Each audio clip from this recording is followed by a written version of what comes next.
ಓಂ ಶ್ರೀ ಗುರುಭ್ಯೋ ನಮಃ. ಹರಿ ಓಂ. ಶ್ಲೋಕಾಧ್ಯಯನಂ ಇತ್ಯಾಖ್ಯಾಯಾಂ ಮಾಲಿಕಾಯಾಂ ಅದ್ಯತನ ಶ್ಲೋಕಃ ಅತ್ರ ವಿದ್ಯತೆ. ಅಗಸ್ತ್ಯರ್ಮಾಧವಶ್ಚೈವ ಮುಚುಕುಂದೋ ಮಹಾಬಲಃ ಕಪಿಲೋ ಮುನಿರಾಸ್ತಿಕಃ ಪಂಚೈತೆ ಸುಖಶಾಯಿನಃ. ಅಸ್ಯ ಶ್ಲೋಕಸ್ಯ ಪದವಿಚ್ಛೇದಂ ಪಶ್ಯಾಮ. ಅಗಸ್ತ್ಯಃ ಮಾಧವಃ ಚ ಏವ ಮುಚುಕುಂದಃ ಮಹಾಬಲಃ ಕಪಿಲಃ ಮುನಿಃ ಆಸ್ತಿಕಃ ಪಂಚ ಏತೆ ಸುಖಶಾಯಿನಃ. एतस्य अन्वयं जानीमः.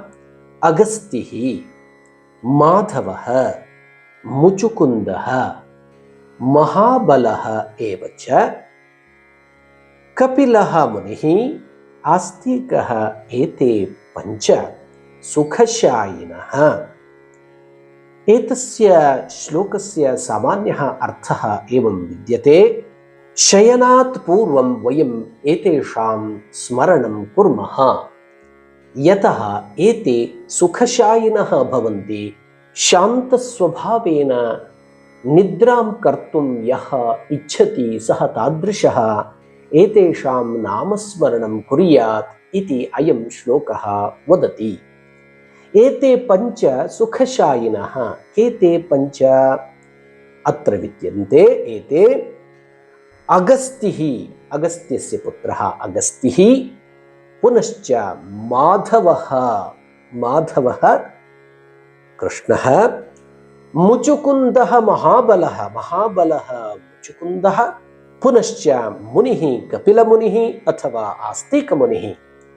एवम् अगस्त्यः, माधवः, मुचुकुन्दः, कपिलः, आस्तिकः एते पञ्च श्रेष्ठाः भवन्ति.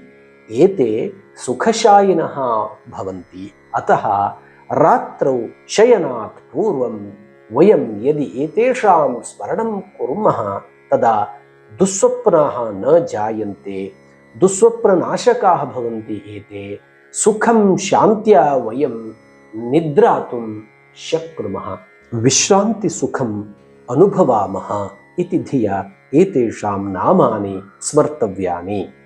अयं श्लोकः अनुष्टुप् छन्दसि विद्यते. एकवारम् अभ्यासं कुर्मः. अगस्त्युर्माधवश्चैव मुचुकुन्दो महाबलः कपिलो मुनिरास्तिकः पञ्चैते सुखशायिनः. एतस्य श्लोकस्य कण्ठपाठं कुर्वन्तु. पुनरेकं श्लोकं स्वीकृत्य आगमिष्यामि. तावत्पर्यन्तं शुभमस्तु. धन्यवादः.